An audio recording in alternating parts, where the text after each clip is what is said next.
प्रणाम, मैं हूं मेघा और आप सभी का स्वागत है मेरे YouTube channel @live with Megha में।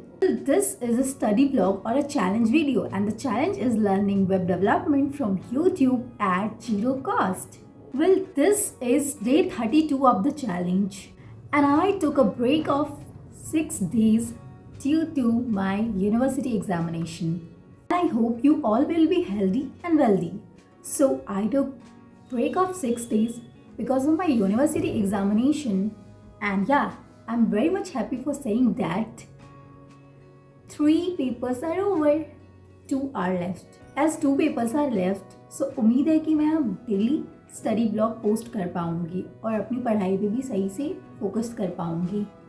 सो वेब डेवलपमेंट की जर्नी के अंदर मैंने CSS और HTML को ख़त्म कर लिया था और जावास्क्रिप्ट स्टार्ट करा था और जावास्क्रिप्ट के अंदर मैंने अब तक स्ट्रिंग तक पढ़ लिया है। तो अब बारी है एरे को स्टार्ट करने की। सो आज मैं एरे के कॉन्सेप्ट को पढ़ूंगी और उसके बाद कुछ क्वेश्चंस को इम्प्लीमेंट करके देखूंगी। Well, thought of today's video is that small breaks in study are good, but break के बाद कम बैक करना is too much good because it shows that how much you determine to your work.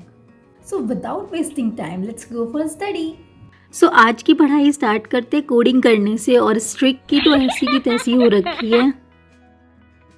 Well, this is question and this is the code which is written by me. This is expected output and this is the output of my code which is same as expected output. And या one more thing is that कल से मैं DSA को भी इस video में include करूँगी। So I will share with you my DSA journey from tomorrow. जैसे जैसे मुझे टाइम मिलता जाएगा मैं प्रोजेक्ट्स भी बिल्डअप करूँगी वेब के ऊपर। सो अब तक मैंने सिर्फ एक ही प्रोजेक्ट बिल्डअप कर पाया और वो है ट्रिब्यूट वेबसाइट। सेकेंड प्रोजेक्ट मैंने डिसाइड किया है एक रिस्पॉन्सिव वॉच को बिल्डअप करना। So let's see what I will do for this project. And या मैं एकदम से बड़े बड़े प्रोजेक्ट को बनाना प्रीफर नहीं करती, क्योंकि बड़े बड़े प्रोजेक्ट से मुझे ऐसा लगता है कि मेरी कॉन्सेप्ट बिल्डअप अच्छी तरीके से नहीं हो पाएगी। सो मैं माइनर छोटे छोटे प्रोजेक्ट को प्रेफर करती हूँ बनाना।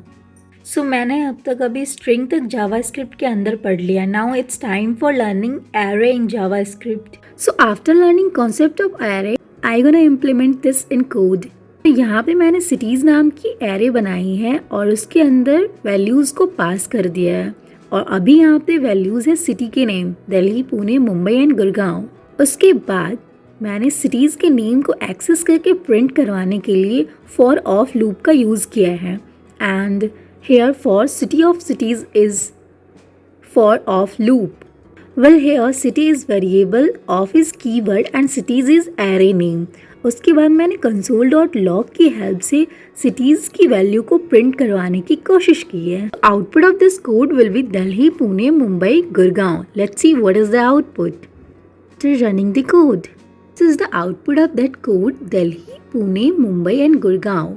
This is the code in JavaScript about printing elements of array using loops. Well, it's same code के लिए हम for loop का भी यूज़ कर सकते हैं, while loop का भी, बट मैंने यहाँ पे for of loop का यूज़ किया है।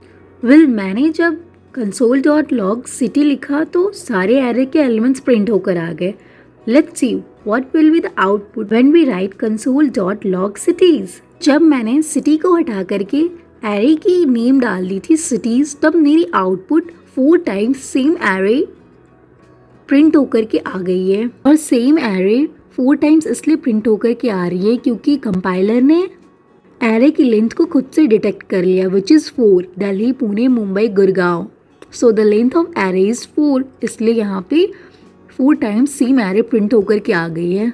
और क्लिक करने के बाद यहाँ पे शो हो रही है index of array, elements of array and length of array, और उसके बाद प्रोटोटाइप्स हो रही है। Well, it's time for practicing question and the question is for a given array with marks of student, find the average marks of the entire class. Question में हमें students के marks given है और यहाँ पे हमें average marks of the entire class find out करनी है। सो यहाँ पे एवरेज मार्क्स निकालने के लिए हम सभी मार्क्स को ऐड करेंगे और ऐड करने के बाद total number of values of marks से सम को डिवाइड कर देंगे। सो फॉर दिस क्वेश्चन मैं बनाने वाली हूँ मार्क्स नाम की एरे। उसके अंदर मैं एरे के एलिमेंट्स 85, 97, 44, 37, 76 और 60 पुट कर दूंगी। देन आफ्टर दैट मैं फॉर लूप का यूज करूंगी सारे मार्क्स को सम करने के लिए। नॉर्मल डिवीजन का यूज करके मैं आउटपुट को प्रिंट करवाऊंगी। So let's see how do I code. Well this is my code for practice question. यहाँ पे मैंने मार्क्स नाम की एरे बनाई है और उसके अंदर एरे के एलिमेंट्स को पुट कर दिया है। देन मैंने एरे के एलिमेंट्स को सम करने के लिए सम नाम की एक वेरिएबल बनाई है और उसको 0 से इनिशियलाइज कर दिया है। फिर मैंने यहाँ पे सिंपल फॉर लूप का यूज किया है। यहाँ पे मैंने आई नाम की वेरिएबल बनाई है एरे के इंडेक्स को एक्सेस करने के लिए। यहाँ पे मैंने आई को इनिशियलाइज कर दिया है 0 से। यहाँ पे मैंने मार्क्स डॉट लेंथ का यूज किया है जिससे कि एरे की जो साइज है वो ऑटोमेटिकली काउंट हो जाएगी। और यहाँ पे मैंने कंडीशन को सेट किया i is smaller than marks dot length. It means हमारा लूप तब तक चलेगा जब तक कि आई की वैल्यू एरे की लेंथ से छोटी है। फिर मैंने यहाँ पे इंक्रीमेंट कर दिया आई प्लस प्लस के हेल्प से। हमको परफॉर्म करने के लिए मैंने सम वेरिएबल के अंदर एरे के एलिमेंट्स को ऐड करवाने के लिए sum is equal to sum plus marks. उसके बाद मैंने कंसोल डॉट लॉग का यूज करके एक बार सम को प्रिंट करवाया और दूसरी बार में average marks of entire class को प्रिंट करवाया है। तो यहाँ पे एरे के अंदर नंबर ऑफ एलिमेंट्स 6 है। मैंने एवरेज प्रिंट करवाने के लिए टोटल सम को 6 से डिवाइड किया है। Let's see what is the output of our code. Well this is the output of my code in which 399 is sum of all the marks and average marks of entire class है 66.5. Well, this is my code. Let's see what is the code of Shraddha ma'am. Well, this is the code of Shraddha ma'am for same practice question. Ma'am ने भी यहाँ पे marks नाम की array बनाई है, उसके अंदर एलिमेंट को स्टोर कर दिया है। देन सम नाम की वेरिएबल बनाई है और उसको 0 से इनिशियलाइज कर दिया है। मैंने अपने कोड में फॉर लूप का यूज किया था बट यहाँ पे मैम ने फॉर ऑफ लूप का यूज किया है।